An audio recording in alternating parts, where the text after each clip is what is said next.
Welcome to this week's edition of World Crisis Radio. This is Webster Tarpley speaking to you from Washington, D.C. It is the afternoon of November 4th, 2016, 4 days until the big vote. And let me make no secret of the theme of this broadcast. Get out and vote. Register. You've done that already. There are some places you can still register. Check it out. Inform yourself. Listen to this program also on Monday. But don't wait. Don't wait for Monday. We don't know what Monday and Tuesday will look like. We have some reported quasi-terrorist events, right? There's some threat in New York City. There are other threats. We've got the sword of Damocles of the degenerate Julian Assange is hanging over our democracy, like Lord Haw Haw in World War II. We've got a threat to these institutions. So we have to make sure that we do something. And what you're going to do is vote. And what you're going to do is vote the Democratic ticket. That's all there is to do. And then, as I said, be ready on November 9th to start fighting, start pushing, start preventing the worst from happening. In other words, avoid the absolute worst and then fight against the relative worst. There are no illusions here, right? We know about triangulation. We know the whole thing. We've seen the Goldman Sachs speeches. We have no illusions. But like many others, many other people who are reasonable and reality-oriented, we have to essentially avoid the absolute worst and then try to dig out of that hole from there. But the stuff about the greater good right now, this is in really bad faith coming from the Green Party and such people. All right. The international backdrop looks good.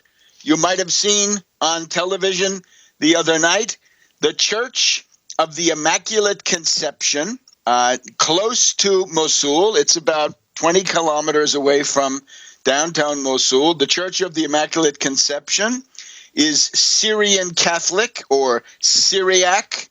They have a liturgy which is performed in Aramaic, the language, as far as we know, of Christ. It is Iraq's biggest church. There have been no services there since ISIS swept in 2 years ago.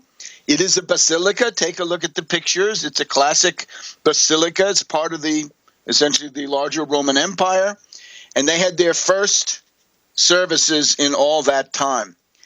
Now, we know the desperate demagogic defeatists of the Republican Party have already stabbed this defensive in the back by saying it's a mess, it'll never work, it's no good, and so on. So it's not a failure. The United States is not impotent. We got to go beyond mess, terrible, and rubble to words like victory and the defeat of this terrible enemy.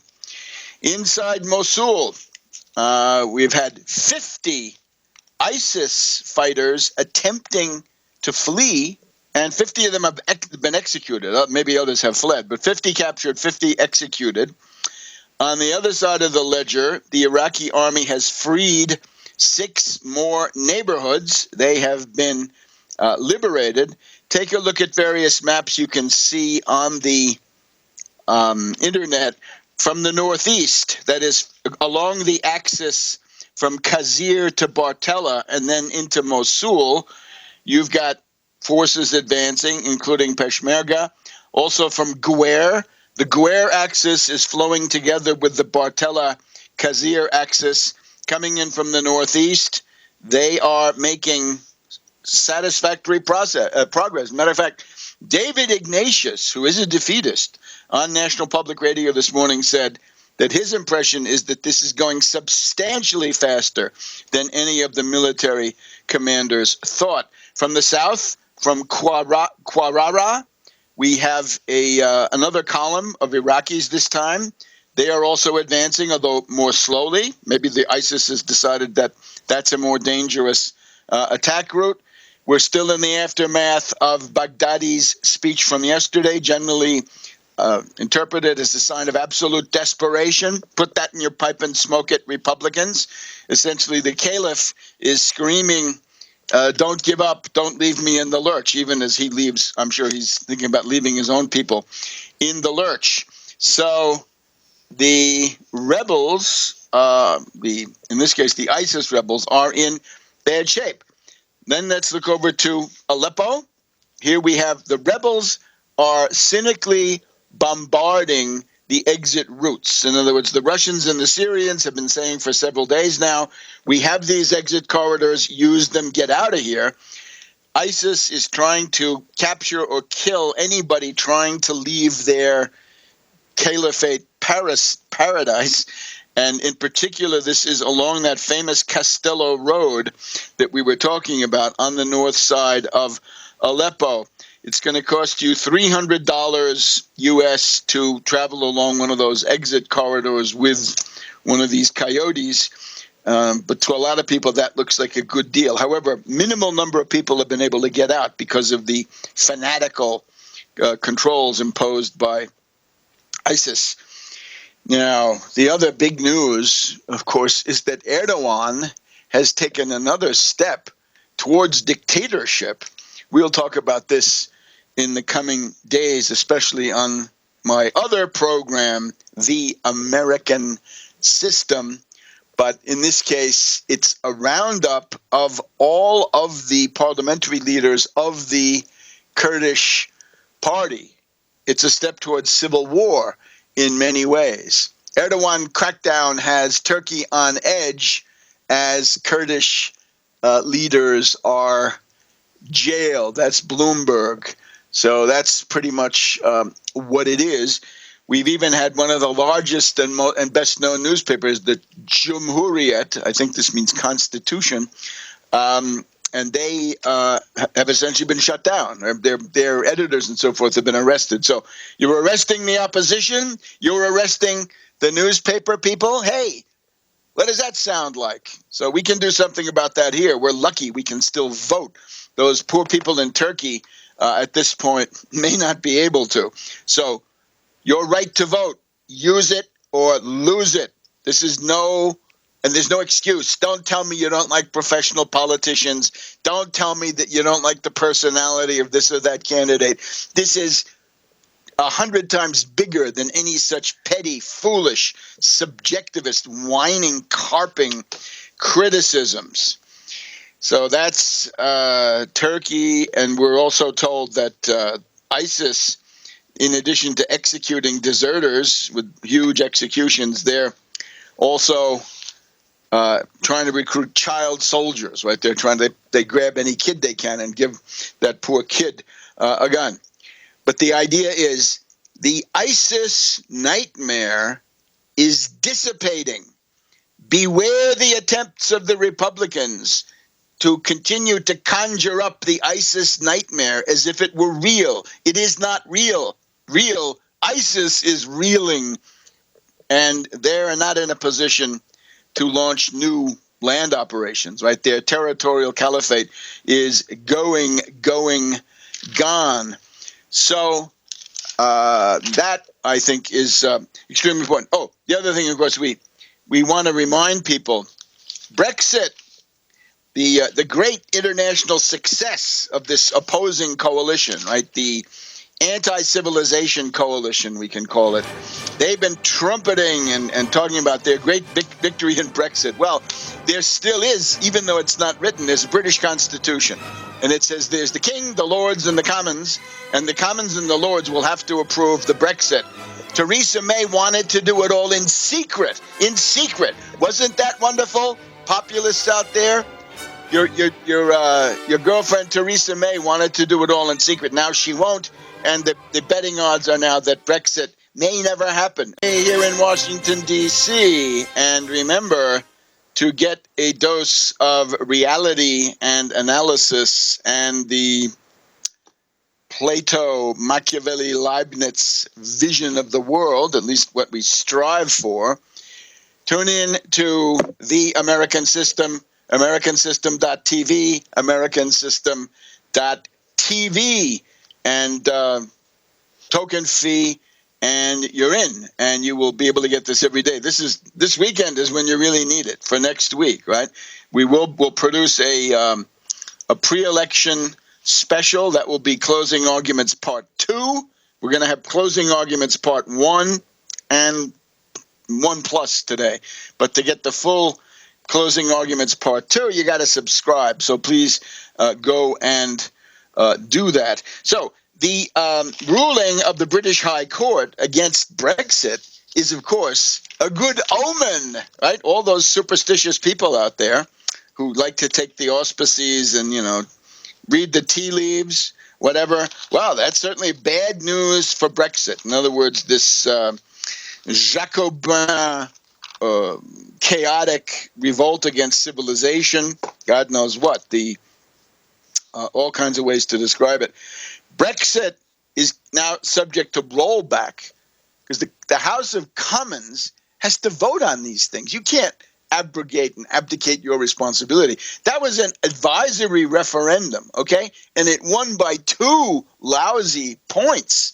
And that's supposed to overthrow 40 years and more of British cooperation with the European Union. Remember, we had that Princeton scholar that I reported on a while back when he says it'll never happen, right? Remember the 2005 vote in France and the Netherlands against that reorganization, oligarchical reorganization though it was. They voted it down, but then it came back as the Lisbon Treaty. So the Eurogarchs have a history of not letting these referenda get in the way, and they have something on their side, right? In other words, you can't have civilization if every field is going to be reversed every 3 or 4 years. That's insane. So that's Brexit.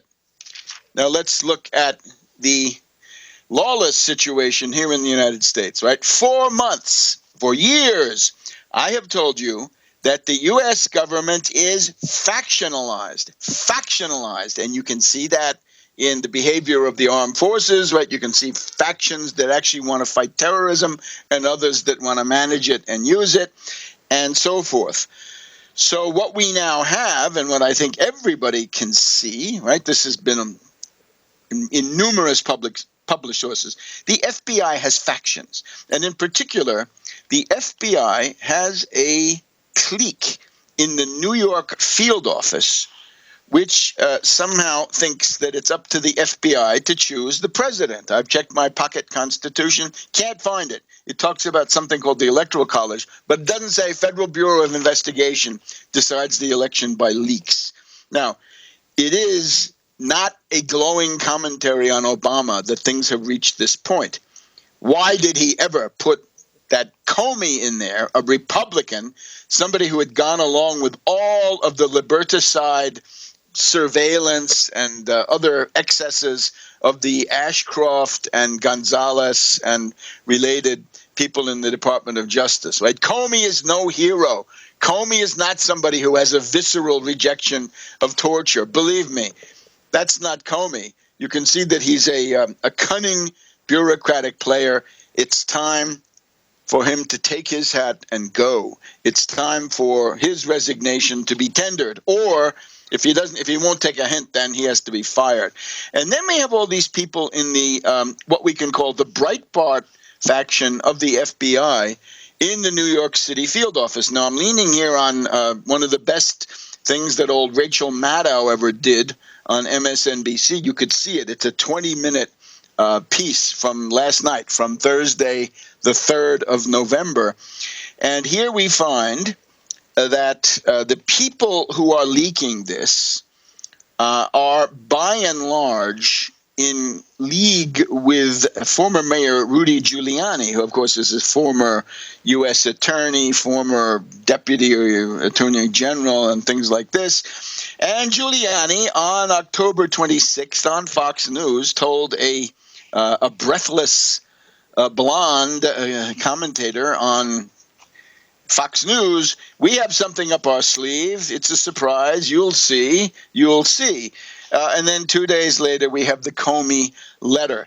Some people say, well, Comey just used to work for Giuliani, and he's acting out his obedience that he conceived of then. But there's something actually more. I'm sure that's a factor. That's a factor for sure. There's also this question, which Rachel Maddow stresses, about Robert Mercer, right? Another billionaire who has financed a super PAC that helps Trump, former director of the super PAC, Kellyanne Conway, now the campaign boss. The other one, Bossy, he's also in there with Trump. And from Breitbart, we have, of course, Bannon, Robert Mercer, big investor in Breitbart. Watch out also for that guy Yiannopoulos, right? That purveyor of decadent forms of expression. So notice also these people, they want the Confederate flag everywhere, right? If you couldn't see it any other way, you got to see it that way, right? The Union dead are not sleeping soundly tonight with that Confederate flag somehow close to the White House. So Mark Hosenball, a lot of these people have been around since Iran-Contra, but Hosenball writes about the fact that the predicate, the starting point for a supposed investigation of Hillary Clinton and the Clinton Foundation comes from the Government Accountability Institute, apparently funded by Mercer interests or interests in the Mercer orbit. And from that comes this book, Clinton Cash. So a highly partisan, slanted, unscholarly, right, non-objective, right, not peer-reviewed, if you want that. Clinton Cash makes all these allegations. So the Breitbart faction in the New York City field office of the FBI says we can use this as the starting point for a big probe, and that way we can indict Hillary before the election. Now, this stuff came out a couple of days ago. We're told in the interim that this faction clique has been shut down, that they will not be able to indict Mrs. Clinton before the election. This breathless claim had come from Bret Baier on Fox News. Who knows what faction he's working with? But this has now been denied by ABC, NBC, and so forth. Back in a minute on World Crisis Radio. Commending to your kind attention, AmericanSystem.tv, AmericanSystem.tv, to hear yours truly, not just one day a week, but 5 days a week. Monday, Tuesday, Wednesday, Thursday, we have the program on the American System. So, again, the Government Accountability Office, or Institute, private group, private, from the orbit of these pro-Trump billionaires, funded a book called Clinton Cash, and that then became the basis for starting an FBI investigation. We had a manic report from Bret Baier on the, earlier this week, and it looked like there was going to be an indictment. That was the big quote, an indictment, and all the right-wingers had it. All the reactionaries were parroting that. Then we had, thank goodness, Pete Williams of NBC, longtime Justice Department correspondent, and others pointing out that there is no such investigation, or there is no such indictment looming, right? Not an indictment. Even an indictment can mean anybody. What does it mean? Today, Ruth Marcus from the Washington Post says, the Washington Post survey of Department of Justice and FBI employees is that the overwhelming majority are sick at heart sick about the excesses of Comey. And what I have tried to point out is there would obviously possibly be an attempt to issue something. Now remember, the FBI cannot indict anybody. The Department of Justice can. The FBI cannot. The FBI is an investigative agency, right? It says of investigation, not of indictment. So it has to be the Department of Justice with Loretta Lynch and her deputies. These people are obviously somewhat feckless, but we can think that they would try to hold the line on something like that. They've also been warned now, right? Obama came out and said, we do not operate on innuendo. If you go back to 4 years ago, Benghazi was, of course, an October surprise against Obama to get Romney out in and Obama out. In the week or two after the election, we had the ouster of Petraeus at the CIA. We had the ouster of General Allen, who has now gotten himself back in through the Hillary campaign. And then there were dozens of flag-rank military officers who seemed to have been part of something. Right? Was it a betting pool on the Preakness? That would be 7 days in May.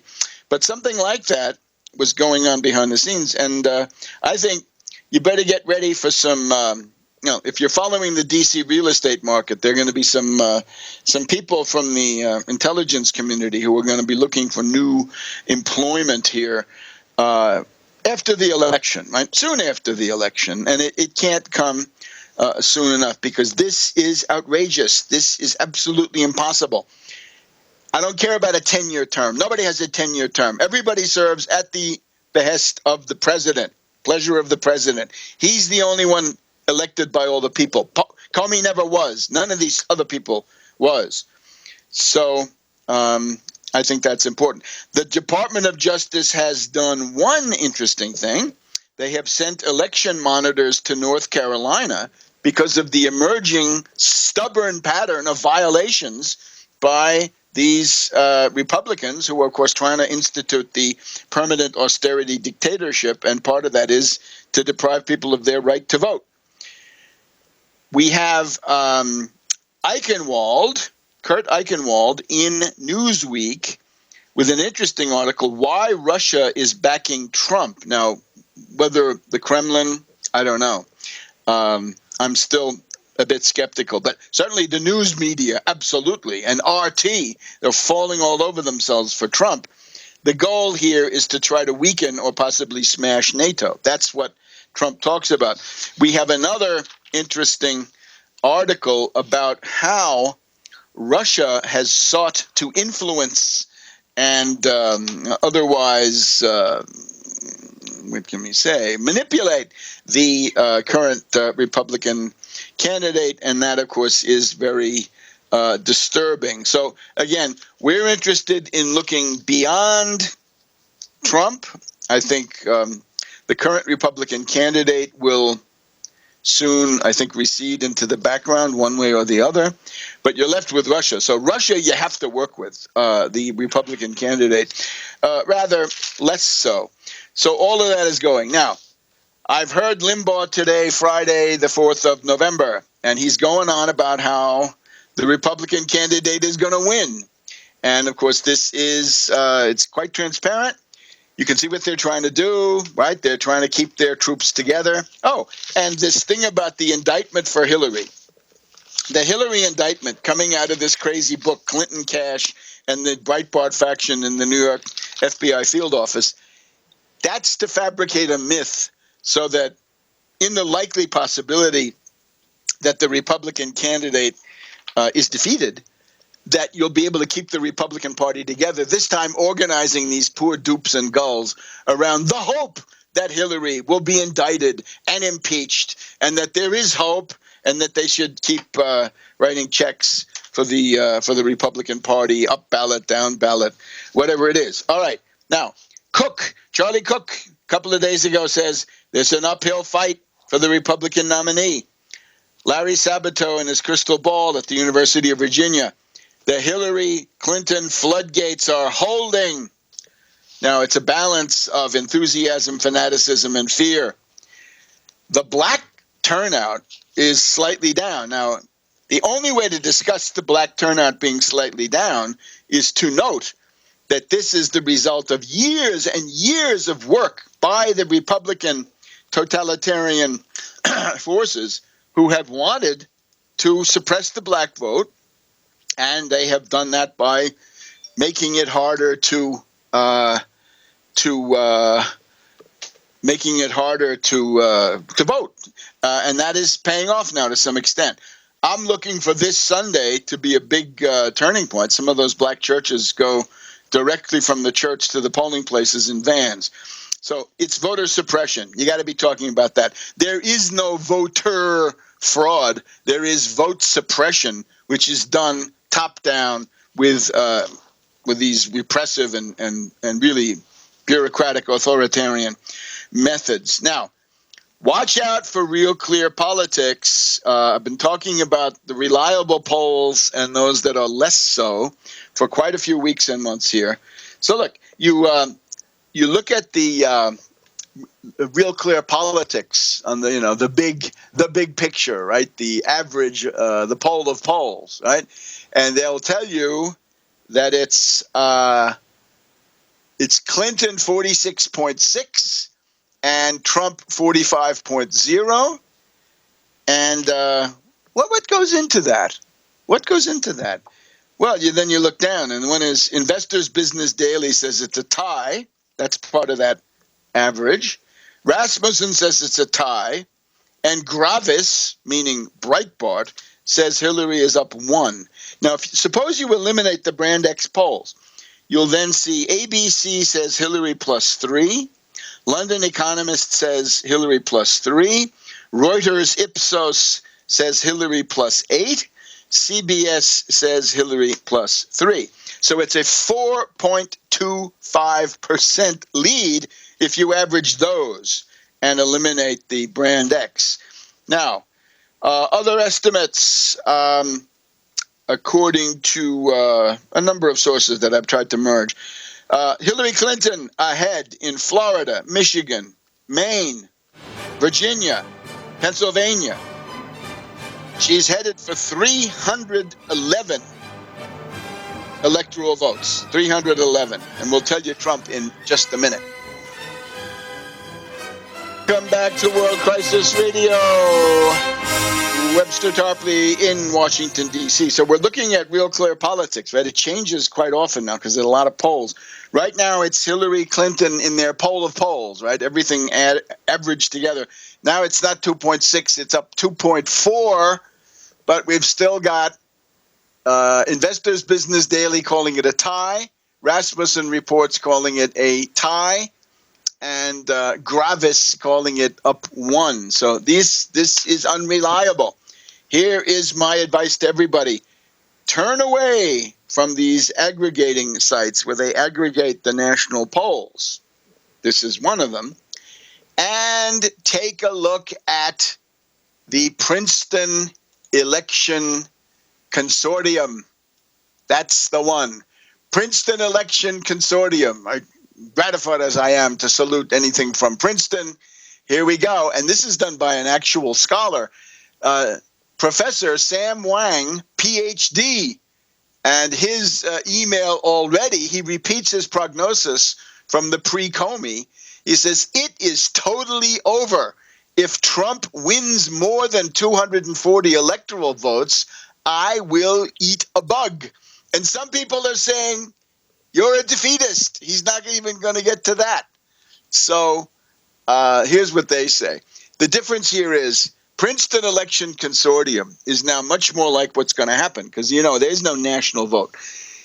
But there are 51 individual state-by-state votes, and that's how the electoral votes are assigned, right? State by state. We know this, right? Federal system.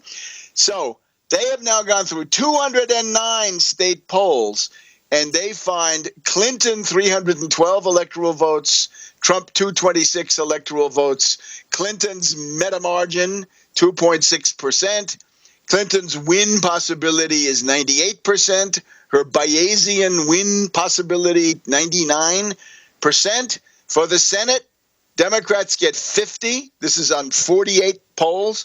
Democrats 50, GOP 50. The Democrats are ahead by 0.8%, and the probability of the Democratic control of the Senate 77%. And notice, this is updated hourly. This is serious.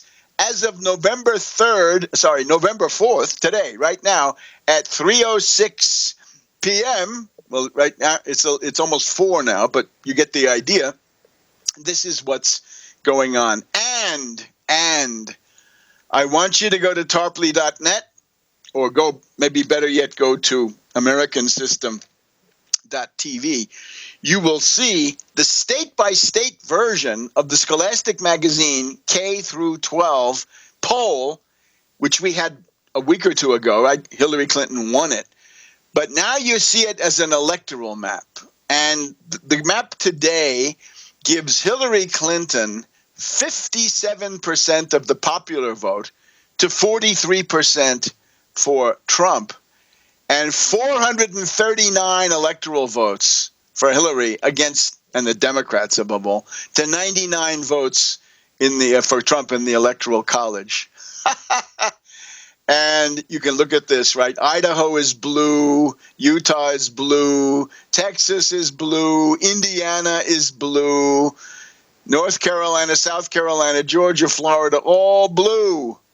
And that's a map of a country that can survive and compete and reform itself and be a decent place to live in the 21st century, because the Republican Party, whose only project is to sabotage, shut down, bankrupt, and mutilate the government, as, for example, by destroying Article 3 of the Constitution, by shutting down and wiping out the Supreme Court, by just letting it wither on the vine. Remember?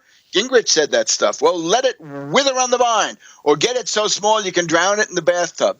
Well, that's who they are, right? You know their motto: government doesn't work, elect us and we'll prove it. So if you're going to keep voting for that, you're doomed. And it looks like youth, K through 12, can see that this is so. So the hope is that the Scholastic Magazine poll of Clinton versus Trump today, again, americansystem.tv, or as you go to tarpley.net, you see that this is as the Princeton Election Consortium says, will that be the Electoral College map of 2024? Well, fondly do we hope, fervently do we pray. So here's my other poll, right? The objective poll. How about that one? Remember, we had the very interesting poll from Moody's Analytics, right? And Moody's Analytics found that Hillary Clinton was going to win based on a poll. It's actually not a poll. It's a survey. They don't ask anybody their opinion. It doesn't have anything to do with any specific candidate.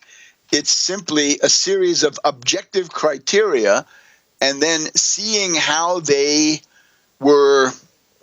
behaved in the past. You can make certain predictions. So the Moody's Analytics, this is this guy Zandy, right? We've seen him, not the best, but in this case doing something of value. They're going to tell you that Hillary will win. While that is loading, let me just tell you what the new objective factors are. It doesn't ask anybody, do you like Joe Schmo, or do you prefer Jane Doe, or whatever it is.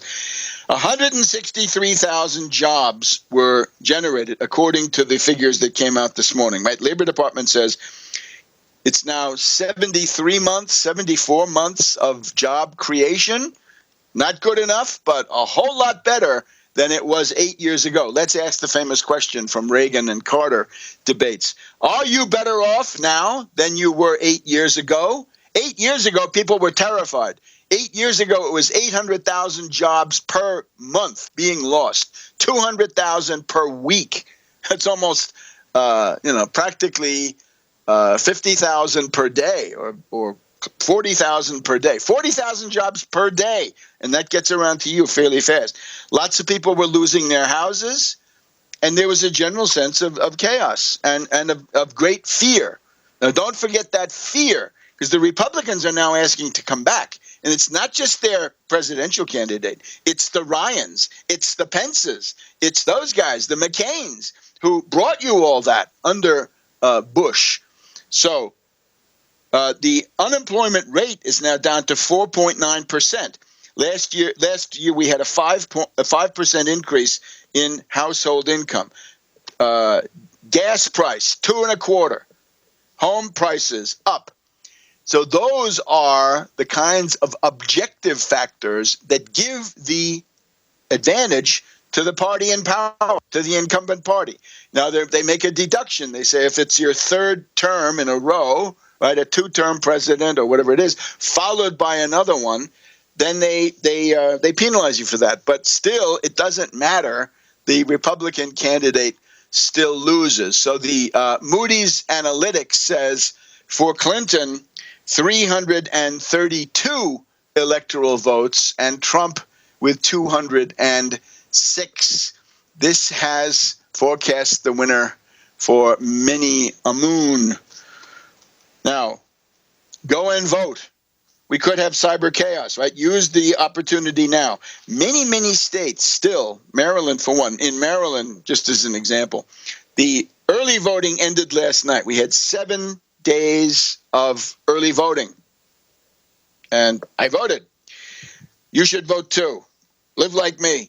So we had all that, and but now you can still get on the internet and print out an application for an absentee ballot, sign that, fill it out, send it in, get it in the mail today, get it in the mail tonight. In many places we still have Saturday delivery, but not for long. It'll be privatized. So take advantage of Saturday delivery while you still have it and get that out. It'll be received on the Monday, right? So find ways to vote and get it done before whatever cyber chaos may be induced on Monday and Tuesday, right? Get it onto paper.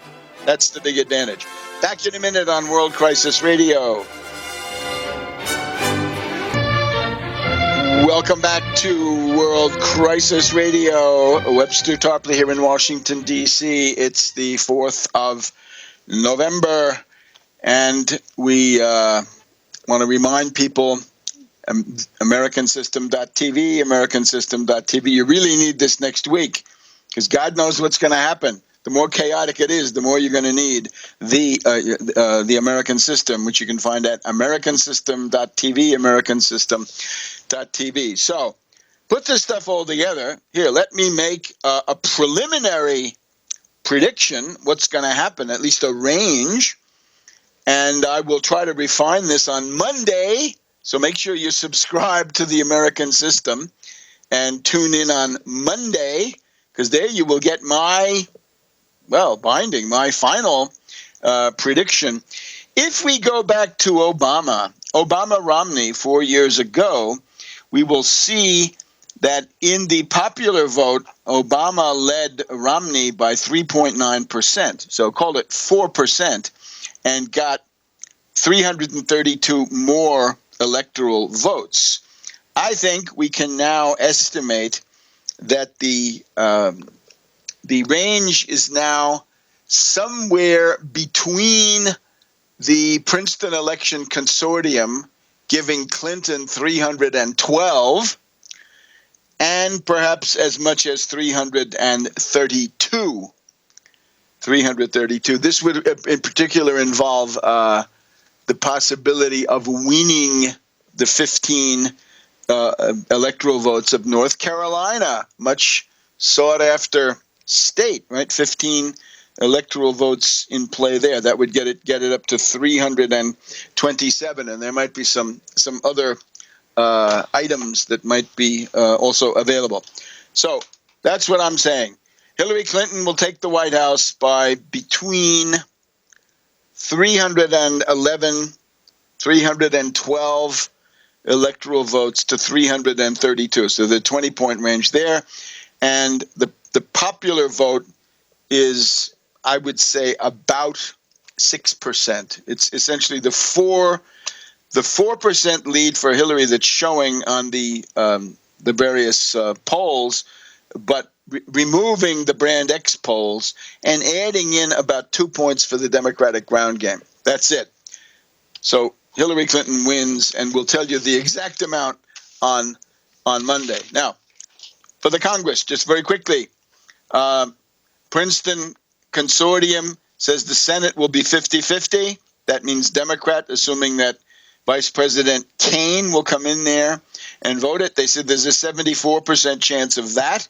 If we look at Rothenberg, he points us to Coates of Indiana in trouble, Blunt of Missouri in trouble, Burr of North Carolina in trouble, Ayotte of New Hampshire in trouble, Toomey of Pennsylvania in trouble. Those are toss-ups. Then we have tilting Democratic Ron Johnson in Wisconsin to be defeated by Feingold. The latest one shows a 2% lead for Feingold. Leaning Democratic, we have Kirk in Illinois. And let's just remind people that some of those are rather interesting polls that have come in, right, as the latest polls. I think you get a kind of a sense that there's just the beginning of an uptick, a kind of a mini surge at this point for the Democrats. For example, in Virginia, it's Clinton up 7. In Wisconsin, even after the Marquette, this is now the Loras poll. I don't know what that is, but it seems to track the Marquette. And it's she's up by about half a dozen votes. Clinton plus 6. Okay, so these items they're important and they're essential because do not despair. Do not despair. Act. Do something, or you'll regret it. You don't want to be part of that. 1 or 2 votes per precinct could have changed the entire picture. Now, in the House, we've essentially got 33 seats in play. Well, some of those are Democratic seats, of course, but if 33 are in play, then 40 can be in play if something happens. 7 of these are Democratic, so it's about 24 Republican seats. In particular, 5 of them are tilting Democratic. 5 of them see the Democrat ahead, and in the toss-up category, we have about 9 of them. So it's possible that the House might flip also. Now, final arguments. We did some of this on the other program, on the American system, but let's talk about the world as it confronts us right now. Freedom and liberty, the Constitution, themes that probably have not gotten enough discussion, certainly have not, which are now threatened, right? We have people who are saying, and I think they're right. We've got, let's see, some pretty well-known people saying that this is we're facing the possible end of civilization as we've known it. Right? Is that enough for some stupid little prejudice about your ideal picture of who should be president? I really don't think so. The end of civilization, social chaos, an absolute cascade of futile violence, the bringing out of the id, ugly and horrible as that is, at all levels of society. One guy says, I fear for the country. Another guy, Obama, says, the fate of the republic is in your hands. I would say the civilization as we've known it that you have to defend, that's the heart of the matter. So where do we stand? Let's look at now 10 points. I've assembled 10 points. I can't do justice to all of them, but a lot of these you can figure out. The points of political freedom where our liberties are in danger. First of all, most urgent, the government by secret police. And this is what Comey has done, that FBI cell, the Breitbart cell in New York City, at the FBI field office, leaking things about emails, my God, leaking things about laptops, knowing that everybody's sick of emails. They have some stuff about Mark Rich, who's now long dead. And this is from a faction of the FBI. Now, it is not sure how numerous they are. It is not sure how the opinion polls stack up in other agencies, but this absolutely outrageous. And there's got to be there have got to be consequences for the careers of the people involved in this. That's another one. That's okay. So point number one: do you want government by secret police? I've always said intelligence factions favorable to the Republican Party are likely to launch a strategy of tension leading to an October surprise. And now it happened. So trust me, I know what I'm doing. Secondly, the qualifications for the presidency, these are listed in the Constitution, right? It says what you have to be the president, right? And it is 35 years old, born in the United States. No person except a natural born citizen, 35 years and 14 years a resident within the United States. Those are the qualifications. The Republican candidate goes around saying Hillary Clinton should not be allowed to run. Who allows somebody to run? American mothers have always told their children, you can grow up to be president, so work hard. It doesn't say if some commission allows you, you'll then be allowed to run. No, this is a birthright for everybody. Anybody can be a presidential candidate, including a felon, because the qualifications are what the Constitution says. Remember the Constitution, all you constitutional conservatives out there? So we don't want a situation like China where the candidates are screened in advance. There are other countries that do it too. It may be fine for them, but it's not fine here, not after 240 years of self-government. We don't need allowed to run. Back in a minute. Radio. We're here in Washington, D.C. So the points where you are in danger of losing your precious personal political freedoms: government by secret police. Want to go back to the era of J. Edgar Hoover, that is to say, of twisted oligarchs who make decisions for an entire country and are essentially impossible to get out of there. The qualifications for the presidency, in other words, is that open to anybody? Can anybody aspire, or do you have to be allowed to run? And who's going to make that decision, right? A board of billionaires? No, thank you. Another one, the First Amendment. Well, I speak about that, right? I'm being sued, and anybody else can, right? There have been 3 threats against the New York Times, 1 threat against the Club of Growth, against People magazine, against 12 different women, and on and on and on. The First Amendment is being trampled. There's an overt plan to open it up so that it's easier to sue people. And this essentially is a chilling of the traditional freedom of speech. And that means freedom of thought, because from thought to speech is direct. And if you chill the speech part, then you've chilled the thought part too. So the death of the American spirit, if you want the truth. Are we going to go back to the time of seditious libel? This is pre-Zenger. It's not even pre-Sullivan versus New York Times. It's pre-Zenger in the 1740s, right? Where if you say something that some rich, powerful person, government official doesn't like, then you can be tossed away.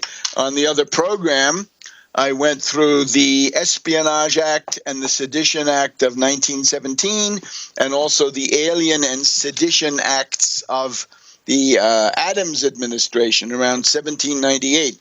We have laws that some of them are still on the books, right? The Espionage Act sure is. Those are there to be used, right, by some unbalanced administration coming in. We've also got then the third point.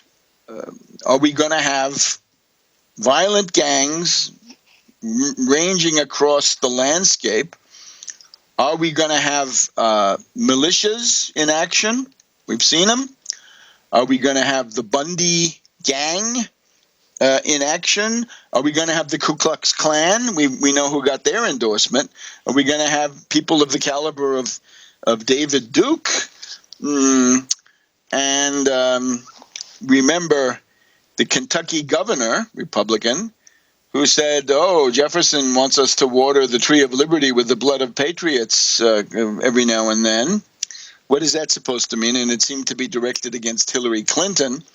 We were told that Second Amendment people would take care of Hillary Clinton and would also take care of any Supreme Court justices she might get installed on the bench. We were told that it would be interesting to strip the Secret Service detail of Mrs. Clinton of their guns and see what would happen then. We have all those things to worry about. It's a kind of injection of violence into this entire situation. Then we have three of them that involve the right to vote and the conduction of elections, right? Poll watchers. We're talking about hooligans being sent into polling places to try to cause trouble, to try to intimidate people, to try to threaten them, to try to suppress the vote.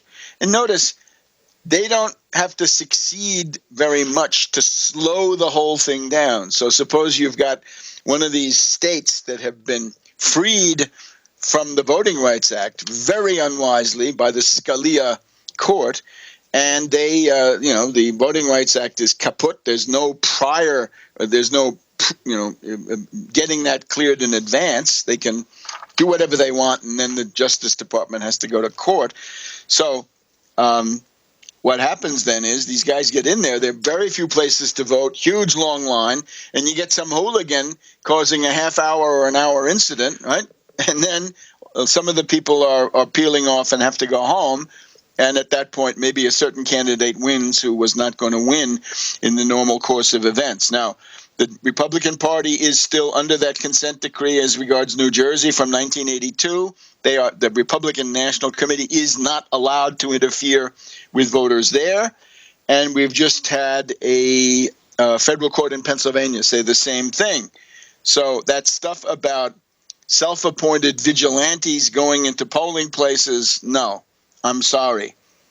And then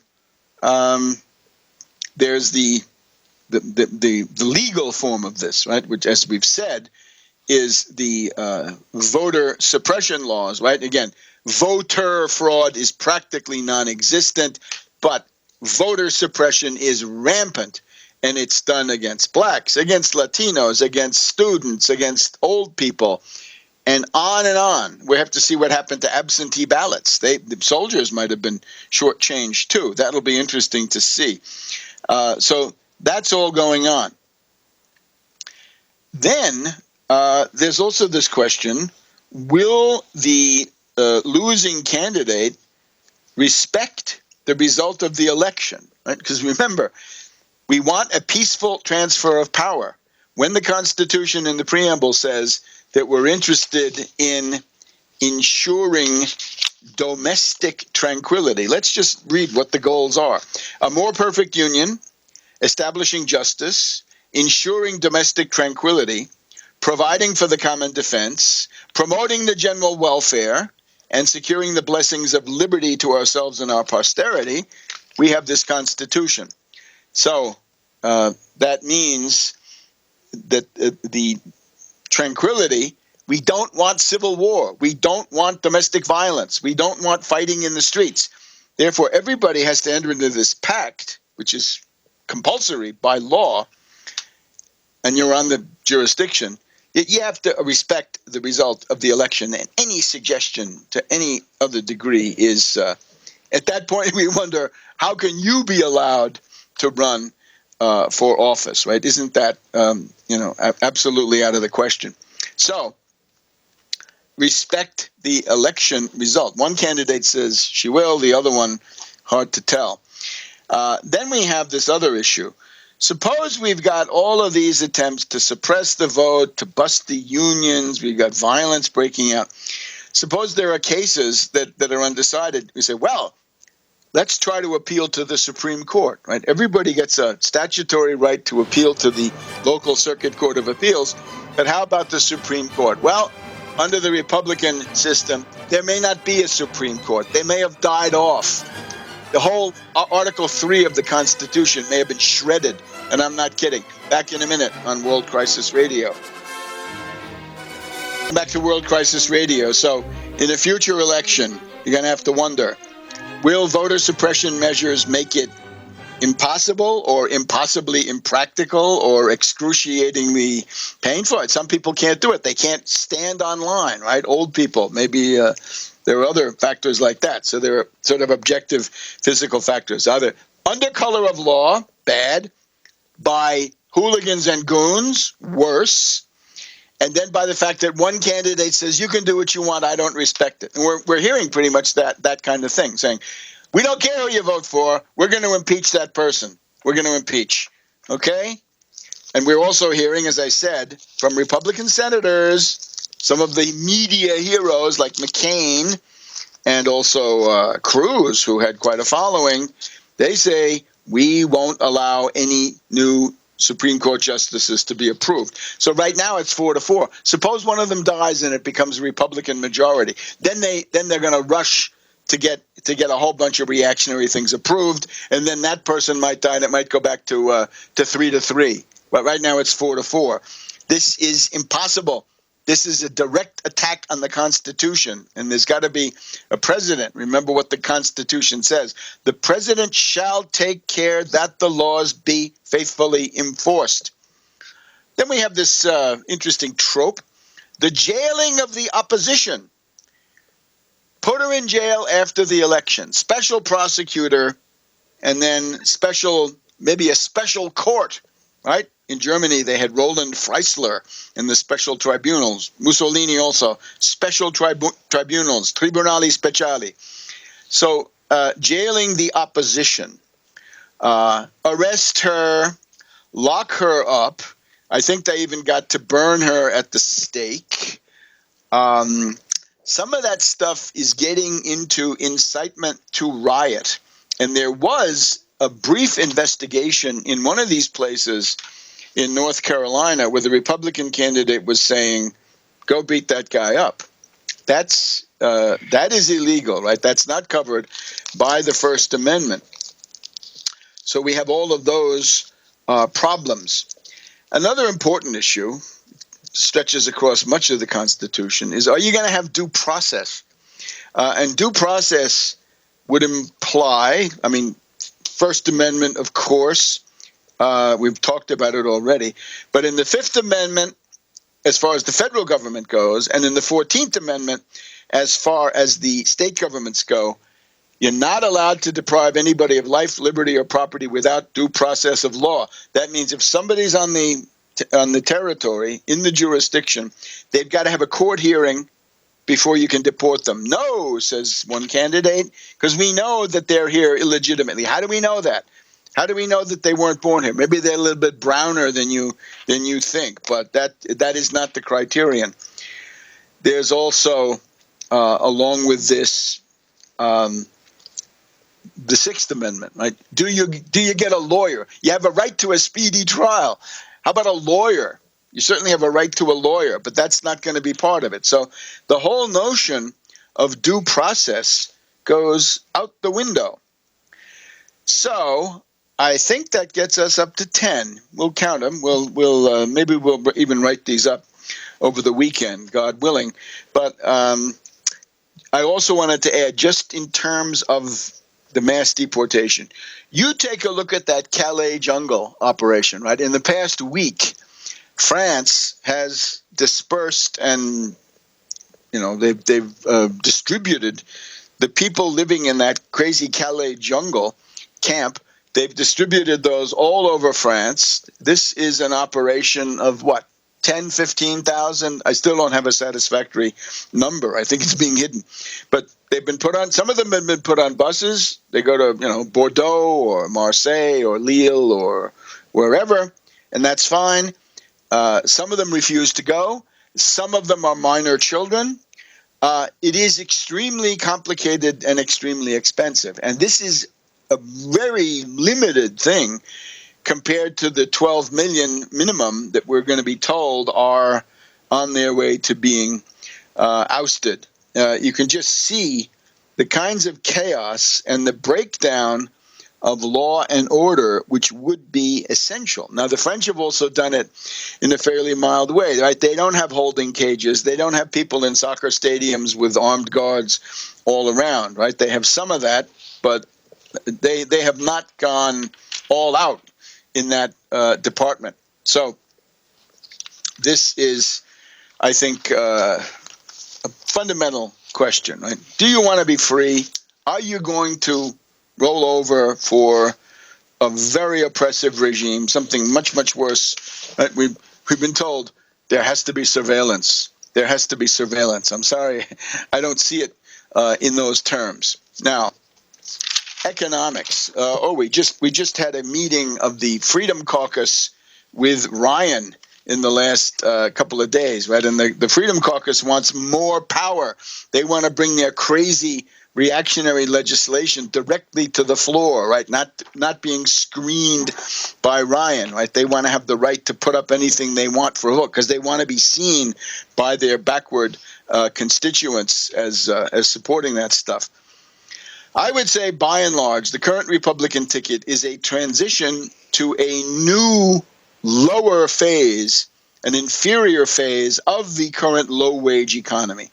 The low-wage economy goes back essentially to the Volcker era. For many people, that's Carter and Reagan, but it's really Volcker. And that's also known as the Great U-turn. I write about this in Surviving the Cataclysm. So what we're getting now, behind all this circus, right? Because this is it's not talked about. Most people can't see it. But my estimate, as a seasoned observer of this stuff, is we're going into a new phase of a low-wage economy. And one of the things that's going to be absolutely important are these privatizations. Now, the Republican candidate says that he won't cut Social Security, he won't let people die in the streets. But notice, he's not going to be making those decisions. That's going to be Ryan and to some extent Pence. And what are they devoted to?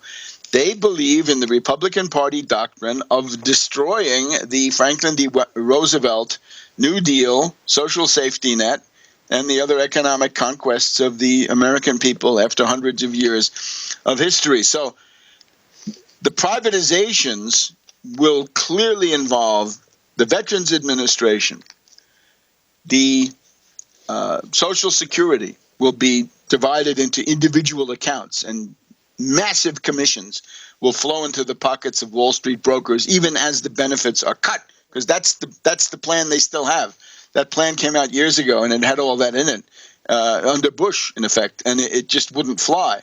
But they're going to try it again now with the atmosphere of increased demagogy, thanks to the obvious factors. So the privatizations, what did we say? Social Security, Medicare, that will become a voucher, right? The Ryan plan, you get a voucher and you're on your own. And if you run out of money, too bad for you. So that is the idea of this, the attractiveness of the individual account. It means that the risk has been transferred from the government to you, little people. Open your eyes. And Social Security, Medicare, Veterans Administration, and of course the Postal Service, which will mean, when that's privatized, that will mean the economic death of rural America. Because if you can't have decent postal service, you can't run a business that sells to any place, beyond the city limits. You got to have the Postal Service. Isn't that ironic? Some of the people who are going to be looking forward to voting for the Republican ticket are going to be among the first to lose out. Now, we're told, bring the jobs back. What does that mean? It essentially says, let's take low-wage, labor-intensive jobs that were transferred out, say from 1980 until now 2000 or whatever, 2005. Bring those back, because the idea is now you can have lower real wages in There was a Crisis Radio, Webster, Tarpley, Washington, D.C. So let's just wrap up on the economic side here in a very general way. Those jobs somebody wants to bring back, you don't want those jobs. They can stay right there. Those are dead-end jobs, right? That's the technology of 20 or 30 years ago when the stuff, when the runaway shop took them over the horizon. No. Now we want advanced manufacturing. We want the highest level, the frontier of technology and science We're told that Pittsburgh used to be a steel town, and now it's biomedical. That's sort of the idea, although you need something a little bit more than that. You've got to produce tangible physical products, right, which can be plasmas or other things, right? You want to have a space program. You want to have a high-energy physics, plasma physics program. You want to have a biomedical program. So those are the jobs of the future, and above all, advanced manufacturing. Right? It's not belching smokestacks. It's people going around in what looks like surgical gowns with face masks. Right? You've seen them.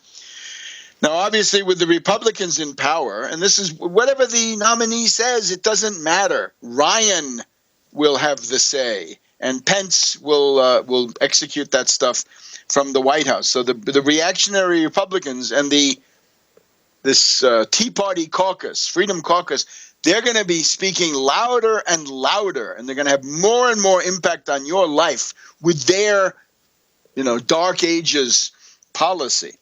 So there will be no unions. Your right to vote will continue to be attrited. And how about some of this tax stuff? The nominee says, they can't bring the money back because they can't, right? So we have to cut the rate, 3, 4, 5 trillion. And instead of taxing that at 35%, which is what the law says, bring it down to 10. I guess the Republican nominee is so addicted to not paying taxes that he thinks this can be extended in all directions. And we're also told that the business tax will go from 35 to 10. Or is it 15? Anyway, it doesn't matter. And the top rate will come down from almost 40 to about 30. This is a bonanza for banks, hedge funds, speculative interests, some manufacturing, yes, but not enough to make this possible. And the deficit will balloon to 450 trillion per year. And once again, you'll be getting nothing for it. All right. So this is a very grim economic future. Now, concerning culture and personalities, we have high respect for classical civilization. I mean, we're very interested in not so much that we respect it because it went wrong, but the lessons of classical civilization, especially things like, the Roman history of Titus Livius, Roman Republic, Tacitus, Suetonius, that too. We're highly interested in all that because we get lessons, right? And Polybius, of course, is the basis of Machiavelli. Machiavelli is the basis of John Adams and the Massachusetts Constitution. So there's a great deal to be learned there. A word that has come to mind about the overall quality of the current culture is scurrilous. Scurrilous. And Dr. Johnson, right? Samuel Johnson, back in the 18th century, he defined scurrilous as using such language as only the license of a buffoon can warrant. I think he's got a Latin adverb, scurrile, coarsely joking, and buffoon-like. But let's go through.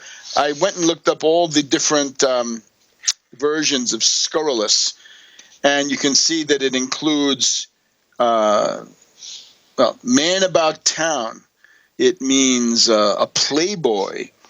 It means a dandy. Or how about rake, right? Like the rake's progress. This kind of world of debauchery and gambling and vicious interpersonal squabbles among oligarchs, this is a very unhealthy world. I think we have to ask ourselves what is going on here, right? From some of the talk you hear, right, we're told that Mrs. Clinton is the devil. We're told that other people are demons, right? They have to be demonized. You have to remember, one of the advantages of Western civilization is the result of having had the wars of religion, right? The wars of religion started essentially 499 years ago this week practically, right? Remember Halloween, Halloween 1517, Martin Luther went and nailed his 95 Theses to the door of the Wittenberg Cathedral. And that triggered a good 150 years, give or take, of religious warfare. The Schmalkaldic League in Germany, right? We know them. But above all, the 30 Years' War. And the 30 Years' War, war of religion, is the most destructive war that we've seen, probably in the West, at least in the last, certainly in the last 500 years, in the sense that the 30 Years' War killed about 1/3 of the population of Central Europe. This is a lot.